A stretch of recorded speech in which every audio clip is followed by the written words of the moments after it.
मासूम मासूमका का बात हमरे धीरज भैया संकेत करत हुआ। कहता हूँ मजनुआ तू परवरदिगार आलम से शिकायत करता का। प्यार जे बनावलू प्यार जे बनावलू पगले नु होला पगले नु होला दिल जे बनावलू होला कसाई।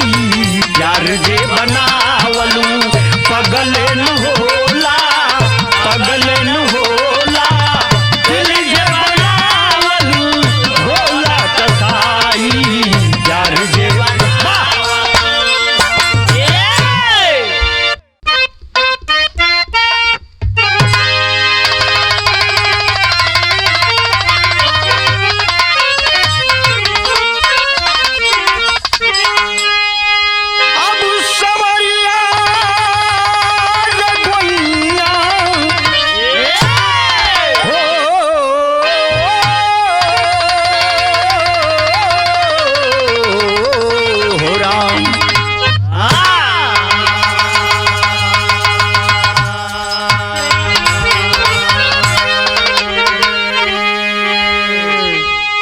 आई भैया, मैं राकेश यादव पप्पू लोकगीत विरहा गायक कलाकार आज नटराज स्टूडियो जौनपुर के धरती से दिल वाले विरहा म्यूजिक के बैनर तले कांड श्रद्धांजलि आप लोगन के बीच में हम गावे जा रहल बनी। जवन की एगो इंतजार का विषय है। ए भैया ज्यादा बकबक ना कके है बिरहा पर ध्यान दिहल जाए। कहना बा भूमिका के लाइन से का ले कोई भला क्यों विचरता कर्म का तो सभी को है हिसाब मिलता दूसरे को जो जलाता वो खुद एक दिन जलता। वाह कवि जी कितना बड़ाई करे हम। सिक्का के दो पहलू होला हेड और टेल। तो आदमी विधायक जो 5 बार विधायक रहे हमारे मऊ से अलग अलग पार्टियों से मुख्तार अंसारी जी, कोई उनको गरीबों का मसीहा कहता है तो कोई दरिंदा माफिया भू माफिया कहता है। आप हमसे ज्यादा समझदार हैं, आप बात को समझ सकते हैं। एक करीब बीच में हमारी बिरहा में एगो गजल लगल है मास्टर साहब कैसे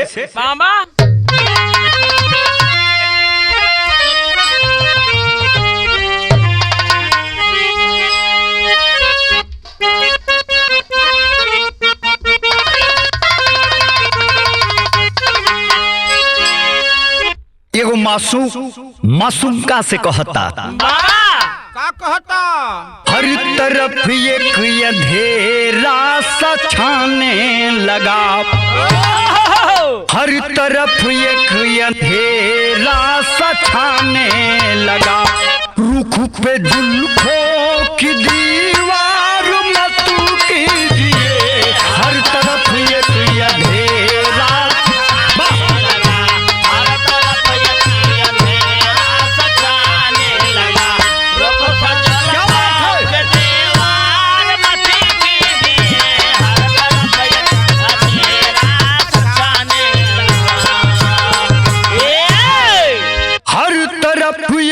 अंधेरा सा छाने लगा रूप पे जुल्फों की दीवार मत कीजिए दिल पे काबू नहीं है खुदा की कसम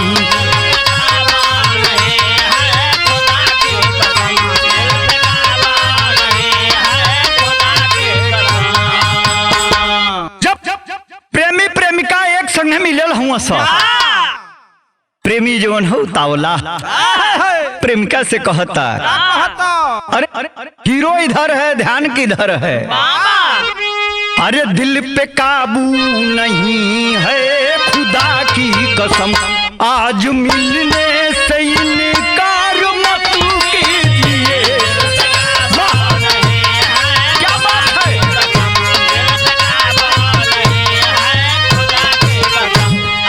मिलने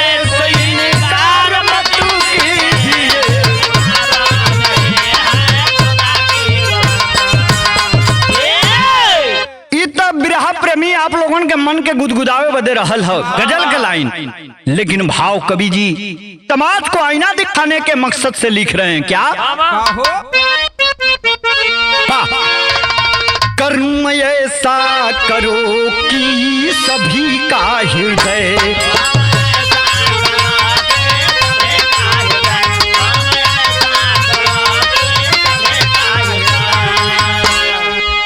कर्म ऐसा करो कि सभी का हृदय तेरे खातिर खुशी का दुआ ही करे।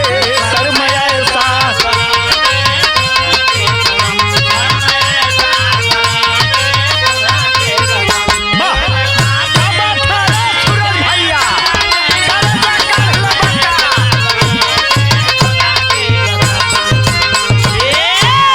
कर्म ऐसा करो कि सभी का हृदय तेरे खातिर खुशी का दुआ ही करे। ऐसा ना हो कोई तेरे चोट से, ऐसा ना हो कोई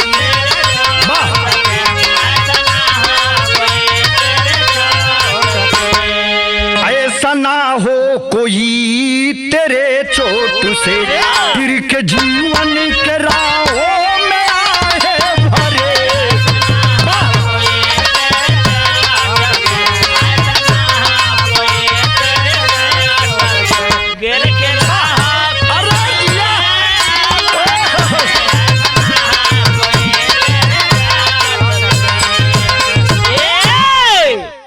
कभी समाज को आईना के मकसद से, आईना दिखाने का मकसद से, सचेत करने के, आगाह करने के मकसद से लाइन लिखा है।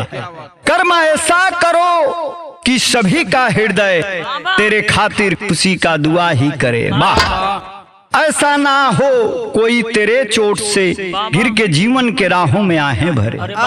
अरे इंसान का जन्म मिलल है तब पशु वृत्ति काहे है भैया, एक दूसरे के दुख सुख में काम आ जाए, जीवन सफल हो जाए। कहानी का मकसद का है मास्टर साहब संकेत बा सर के माध्यम से।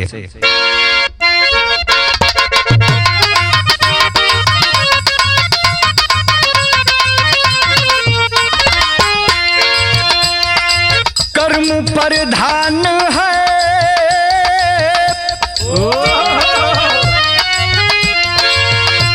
प्रधान है दुनिया में यारो जीवन का, कर्म प्रधान है दुनिया में यारो जीवन का, तय करता है कर्म रास्ता भी जीवन का।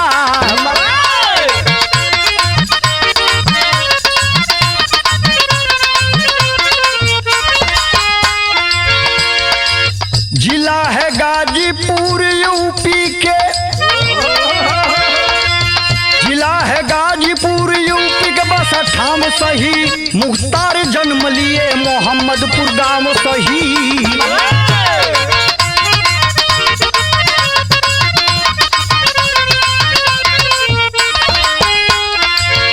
पिता सुभानुल्लाह बेगम, पिता सुभानुल्लाह बेगम रबिया माई हो, पिता सुभानुल्लाह बेगम रबिया माई हो, सिबकतुल्लाह अफजल अंसारी हूँ भाई हो।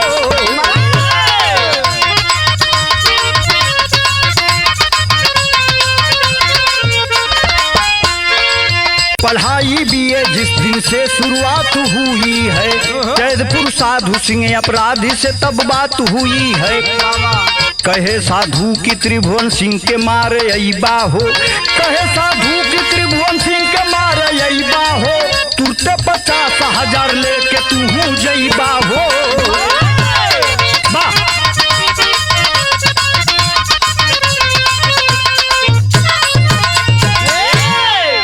ए भैया बात के समझ लिहल जाए, अलग अलग चश्मे से, अलग अलग दृष्टि से, अलग अलग रूप में उन्हें देखा जाता है।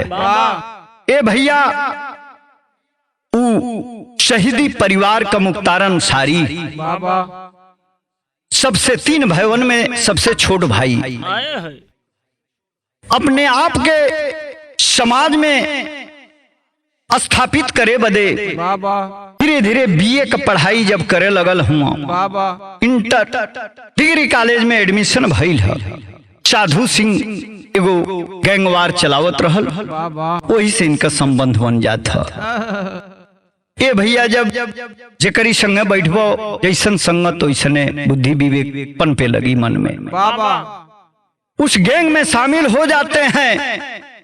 वो तहरी परिवार का उस्मान ब्रिगेडियर की परिवार, बाबा वो मुख्तार अंसारी लड़का दिशा भ्रष्ट हो जाता है। ए भैया जब साधु सिंह से आदरणीय मुख्तार अंसारी का भेंट भइल है, युवावस्था में साधु सिंह कहा कि त्रिभुवन सिंह को मार के आओगे 50,000 रुपया तुम्हें मैं बख्शिश दूंगा, इनाम दूंगा। मुख्तार अंसारी के दिमागवा में नाचे लगल है, साम्राज्य हमारा हो जाए, दहशत का माहौल हो जाए।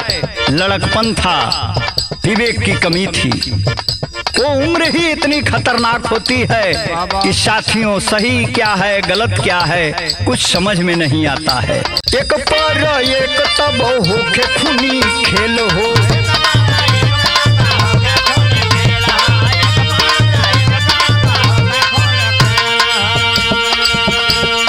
शासन पर शासन के भइल मती फेल हो।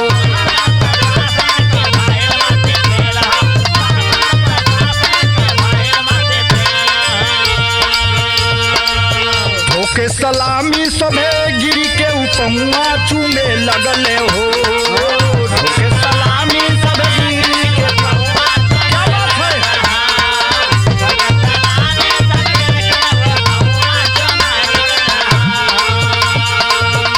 के सलामी सबे गिरी के पहुआ चूमे लगले हो। साधु सिंह की ऊ संघमा घूमे लगले हो, साधु सिंह की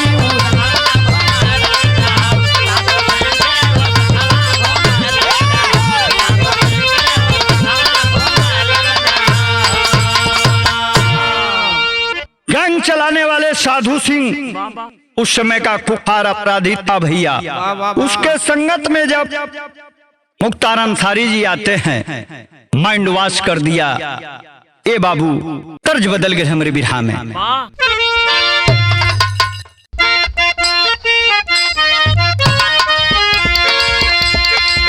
जब लगावे लू तू लिपस्टिक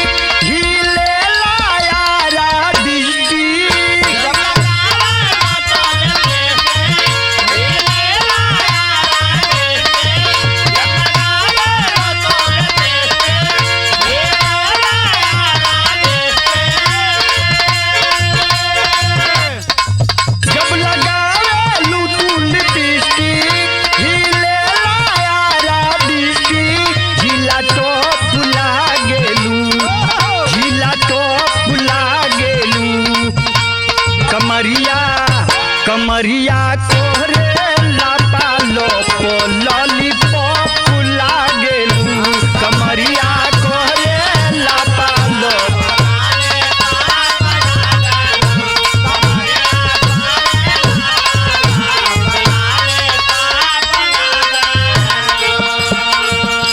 ई तो ढूंढ रहल है धीरज भैया, लेकिन बिरहा में कितना सुंदर भाव लिखत हुआ कवि जी का हो। जे गरीबन के हो सताई, बहन बेटी पर अखिया उठाई।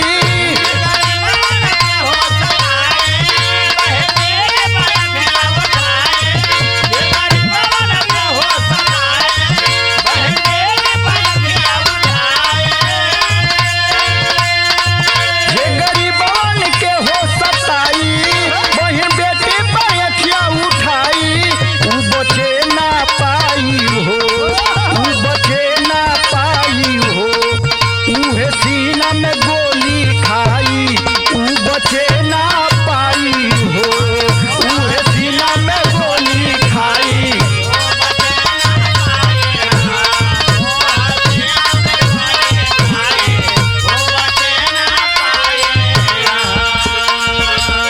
सदियों से प्रमाण मिलते आ रहा है, इतिहास गवाह है कि भैया जब दूसरे के घर में आग लगई तो तुहार हाथ जरबे करी, आज नहीं काल। अंतरा में कहना बा मास्टर साहब, का गाजीपुर बनारस मऊ आजमगढ़ ठिकाना।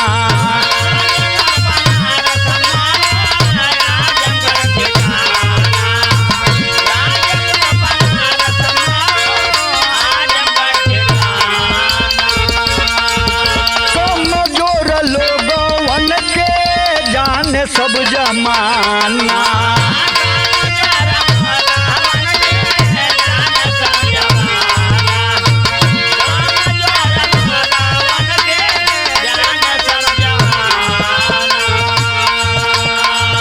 केहू के घोट जाला अनसारी लगवा जाला।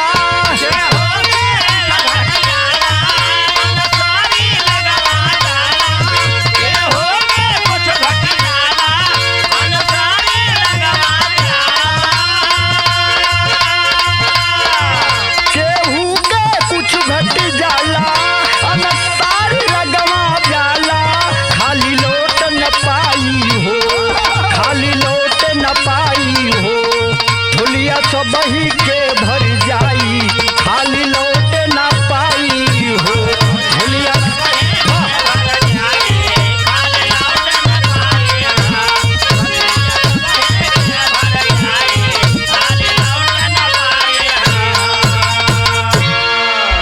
साथियों बिरहा से ध्यान आपका एक सेकंड के लिए भी इधर उधर जाएगा तो बात समझने में आप देर कर देंगे। मैंने कहा कि सिक्के का दो पहलू है। जो जिस आईने से देख रहा है मुख्तार अंसारी को, उसी हिसाब से वो इमेजिन कर रहा है।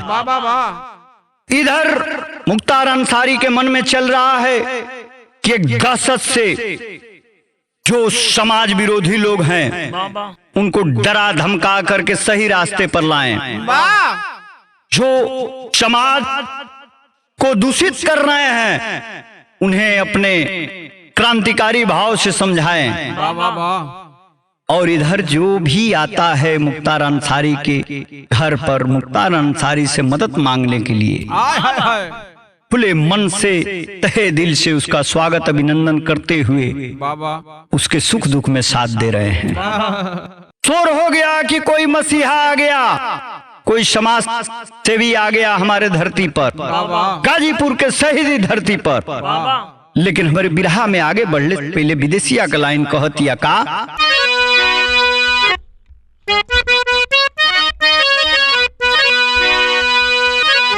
सब ही से प्यार भइल असोहरत अपार भइल जन जनक बना ले दुलरुआ हो मितवा। 1996 में बहिन जी टिकट दिहली मऊ सदर से लड़ल चुनौआ मितवा बनले विधायक तब हाथ मजबूत भइले ठीका में बढ़ावे लगले पौआ हो मितवा। जमीन बसरेल रोड तब पर नजर रहे फूले लागल टीका उनकी नौआ मितवा। अरे धनमाया सोहरत पाके अरे मनावाया समान उड़े अलगले विरोधिन के धकवाए मितवा। ए भैया मुख्तार अंसारी जी का ध्यान समाज सेवा के तरफ लीन हो जाता है। बाबा जो भी पिछले वक्त में हुआ था गुनाह सब भूल जाते हैं। समाज सेवा में तत्पर हर समय हर वक्त लोगों के सुख दुख में साथ देने का काम किया कर रहे थे। ये भैया 1996 में बहन जी के कानों में खबर जाती है कि कोई गरीबों का मसीहा मऊ की धरती पर गाजीपुर का रहने वाला है अगर उसे टिकट दे दिया जाए बसपा से तो भारी बहुमत से विजयी होकर और विधानसभा में शिरकत करेगा और गरीब एवं मजलूमों का साथ देने वाला कोई मसीहा आएगा विधानसभा में तो देश की छवि बहुत अच्छी होने लगेगी। तर्ज बदल गई मास्टर साहब, कहना बा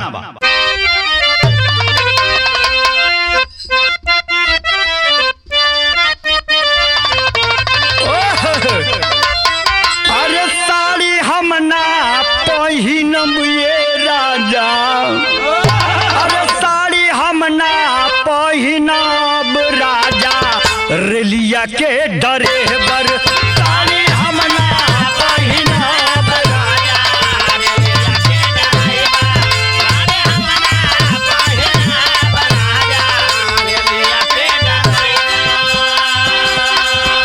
लेकिन आदरणीय मुख्तार अंसारी जी के परिवार से ही बात लिखत हुआ कवि जी का हो?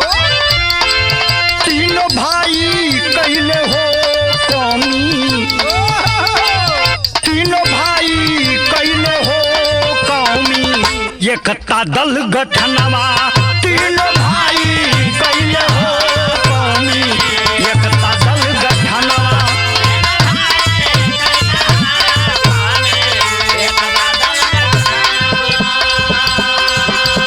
मुख्तार अंसारी के दो बड़े भाई ए भैया दोनों लोग जवन है कि मुख्तार अंसारी के बुला के एगो पार्टी का गठन कैले हलो, जोने पार्टी का नाम का है कौमी एकता दल संगठन। ए भैया हो अंतरा में आगे का बात बताओ तुम कभी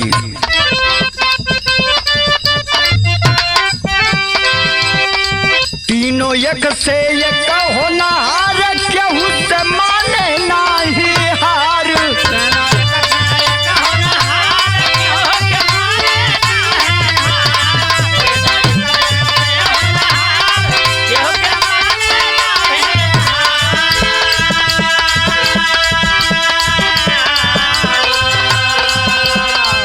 चले के नंबर के गाड़ी चाहे यूपी हो बिहार, चले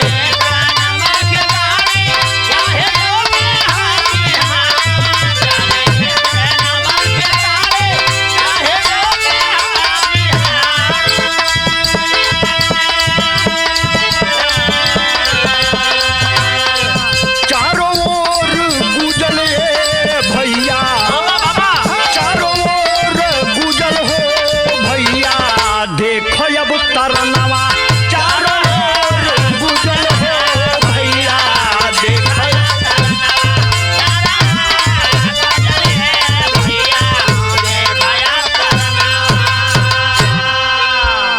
कौमी एकता दल का राजनीतिक पार्टी का गठन हो जाता है, तीनों भाई मिलके कर देते हैं।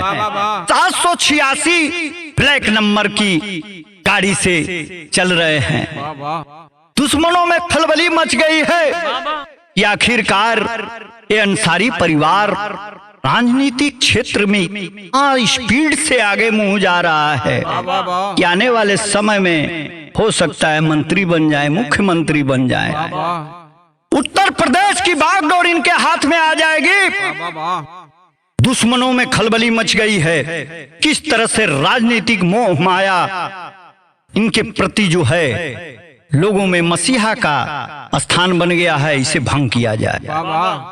ए भैया समय कुछ दिन बीतल है, दुर्भाग्य देखी हो मऊ में हिंदू मुस्लिम का राइट लग जाती है, और जब हिंदू मुस्लिम का राइट लग गई है ये भैया प्लानिंग के साथ मुख्तार अंसारी के ऊपर आरोप लग जाता है, यही जो है कि ये दंगा करवाया, मुस्लिमों का साथ दे रहा है, हिंदुओं को कटवा रहा है, अत्याचार फैला रहा है, आतंकी है मुख्तार अंसारी। ये भैया पुलिस आई है, पकड़ के जेल में बंद कर दिले बा। आरोप किसी के ऊपर लग सकता है, स्वतंत्र भारत में संविधान में लिखा गया है आरोप प्रत्यारोप लगा सकते हैं, लेकिन गुनाह साबित होने में देर लगेगी। गुनाह साबित नहीं खे भइल कि इहे मऊ को दंगा भड़कावे में मुख्य आरोपी हूँ, बाबा लेकिन जेल काटत हूँ ना, उस समाज से भी जेल के अंदर में से कराह रहा है। तर्ज बदल गई मास्टर साहब।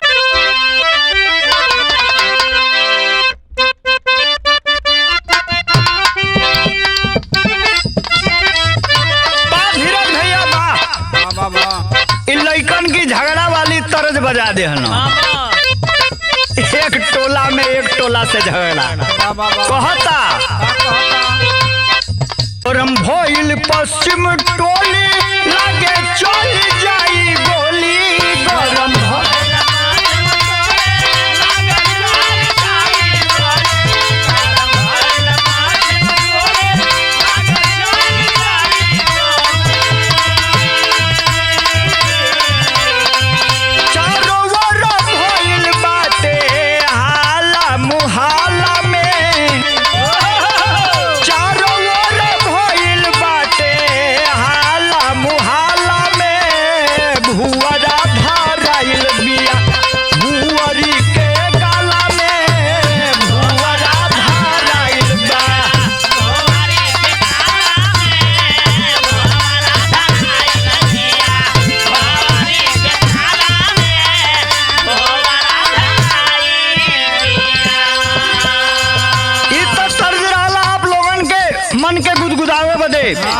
लेकिन बिरहा नया मोड़ लेता है भैया।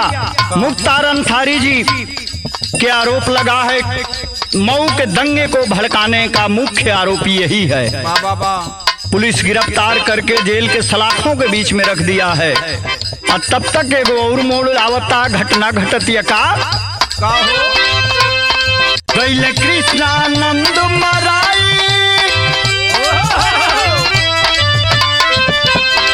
गैले कृष्णानंद मराई, यारो पंसारी पे आई, यारो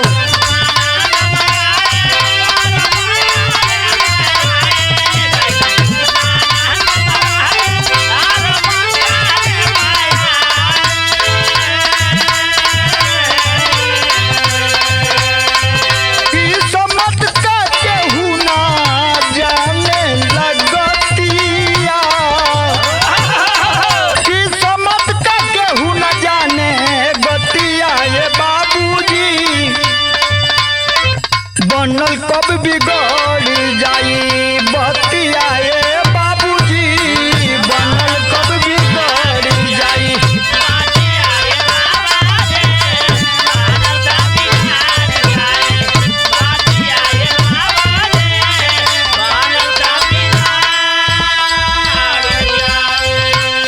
दुर्भाग्य की बात है, बीजेपी विधायक कृष्णानंद राय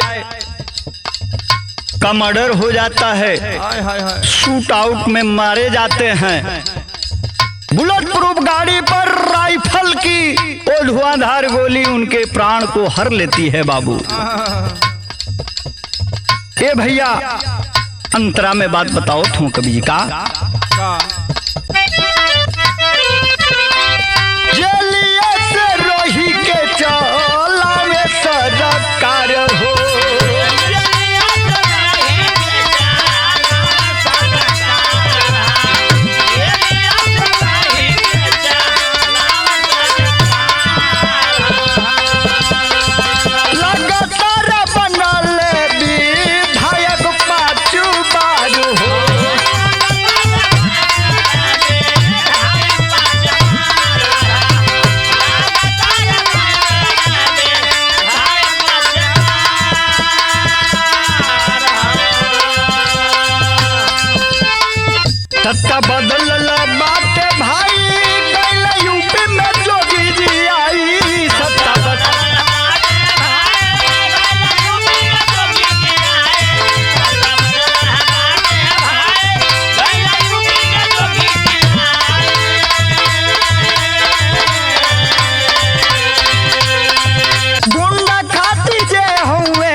ए भैया कौमी एकता दल से बीएसपी से लगातार जनमत मुख्तार अंसारी को मिलते जा रहा है। उसी बीच में कृष्णानंद राय बीजेपी विधायक का मर्डर हो जाता है।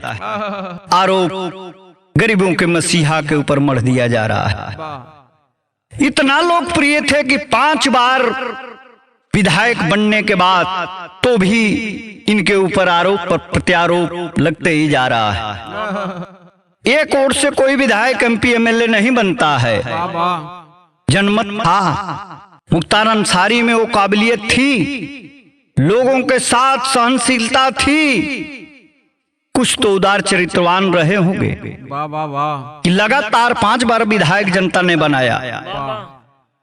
ये भैया तेरी के भाव में कहना बा, बड़ी ऊंची बात लिखत हूं कवि जी का।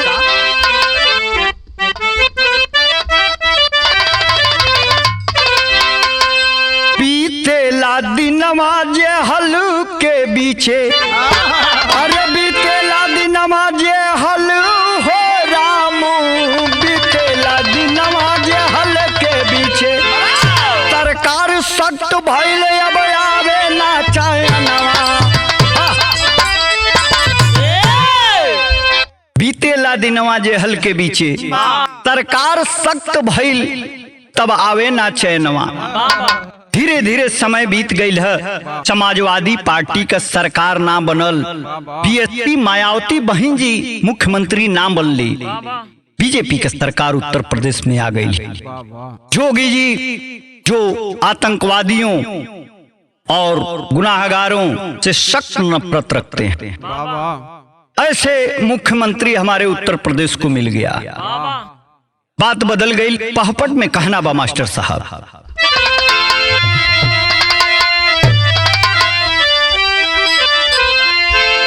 यूपी में कैले जोगी जी अला नवा मनवा व्याकुल बा, अरे यूपी में कैले जोगी जी अला नवा मनवा व्याकुल बा, आ गुंडा माफिया के नायब ठिकानवा मनवा व्याकुल बा।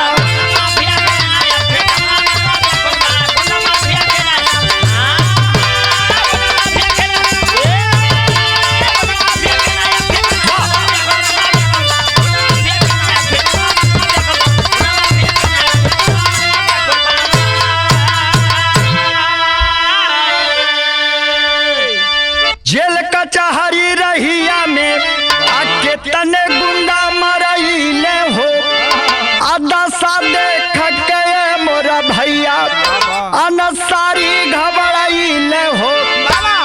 हम तो चहनी मिटावल जुलुमा मनवा व्याकुल बा, अब्बा की फसवले मिल के दुश्मनवा मनवा व्याकुल बा। ए भैया जोगी जी सख्त आदेश देते हैं, गुंडा माफियों को मिट्टी में मिलाने का काम हम करेंगे। आदरणीय विधायक जी मुख्तार अंसारी जी लगातार जेल के सलाखों के बीच कैद, जब सुनते हैं ये बात मन में डरती हो गई कि अब लग रहा है कि हमारा ही नंबर है। कितना लोग जे अत्याचारी रहल, केहू कचहरी में, केहू जेलिए में, केहू रास्ता चलत का एनकाउंटर हो गए। लोगन का अपन अपन विचार है, ई भारत है, सब स्वतंत्र है, जेकरी मन में जो आई तोन कही। आरोप प्रत्यारोप लगावे का संविधान हमके अधिकार दिले बा। केहू की समझ में मुख्तार अंसारी देवता हुआ, गरीबन का मसीहा हुआ, केहू के समझ में पुखार आतंकवादी हैं, माफिया हैं, सरगना हैं, गैंगस्टर हैं। लेकिन कभी का दिमाग देखिए, जहां न पहुंचे रवि वहां पहुंचे कभी। आल्हा में बतावत तू हम बात का।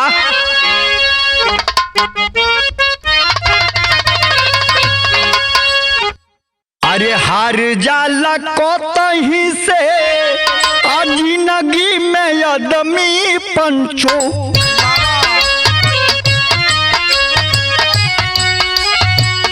वही जाला करे जवा में दादा बरिया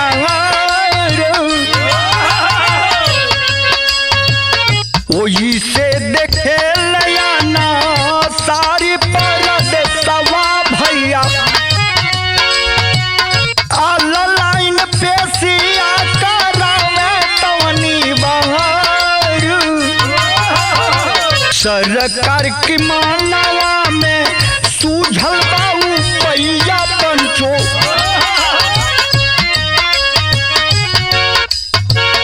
पंजाब से ले आइले बादा जेल मझारू बादा जेलिया में बिगड़े लागल बा हलतिया पंचो ठीक नहीं श्वास केतनो होला उपचार केहू कहे स्वीट पॉइजन तेल जेलिया में पंचो यही से न भइल बाटे तबीयत में सुधार नहीं परिवार से भी मिल दिहल जाता पंचो बेहोश बाथरूम में रहल होला चार दुर्गावती मेडिकल कॉलेज ले के तब गईल पंचो और अटैक से भइल मौत सरकार ए भैया पंजाब के जेल से जोगी जी के सानिध्य में उत्तर प्रदेश बांदा जिला में स्पेशल फोर्स लगा करके कड़ी सुरक्षा के बीच मुख्तार अंसारी को शिफ्ट किया जाता है। तन्हाई बैरक में मुख्तार अंसारी को रखा गया। तन्हाई सबसे ही समझ में आ रहा है एकांतवास खुखार आतंकवादी खुखार मसीहा समझ के जो व्यवहार किया जा रहा है 5 बार बने विधायक के साथ ये निंदनीय है। डॉक्टर भीमराव अंबेडकर के उस संविधान को नियम कानून को पूरा देश मानता है और जानता है पूछता है, लेकिन उसी कानून में अगर सींग लग जाए जालसाजी हो जाए राजनीति में कूटनीति का लेवल बढ़ जाए तो बात बनती है साहब। खड़ी के भाव में बड़ी ऊंची बात बताओ तो कवि जी कहना बा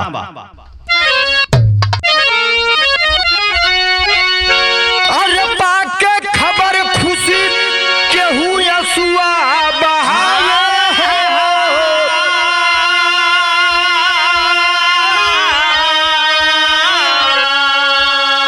अंतिम दौर से सब ही भैया धावे खाती पावे हो।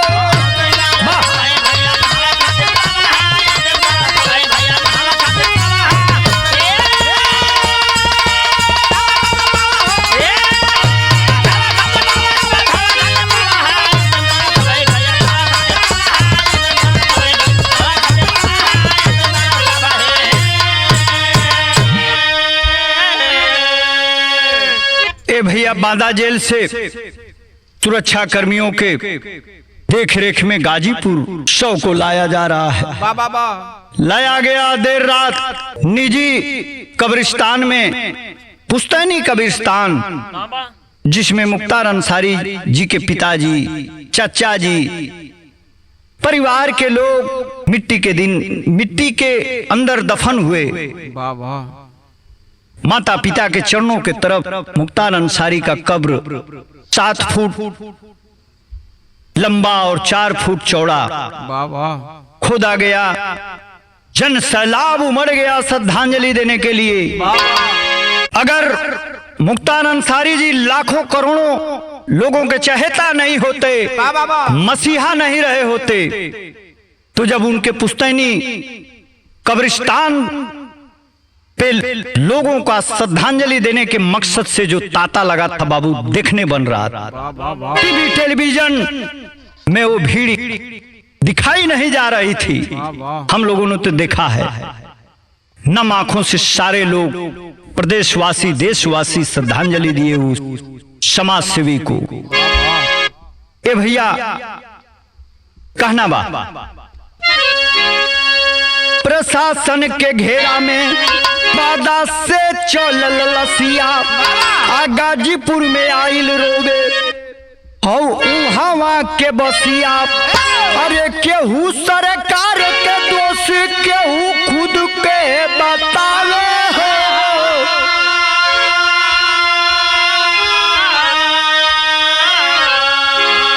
पाके खबर खुशी केहू आंसुआ बहावे हो।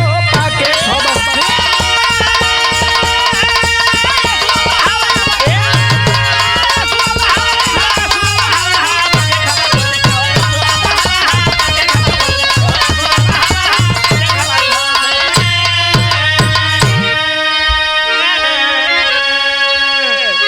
बिरहा पार्टी के साथ मैं राकेश यादव पप्पू, शाह अंकुर भाई, नटराज स्टूडियो, पूरे प्रदेश देशवासियों के तरफ से उस समाज सेवी आदरणीय विधायक स्वर्गीय अंसारी जी को श्रद्धा सुमन अर्पित करते हुए अपने बिरहा पर विराम लेते हैं।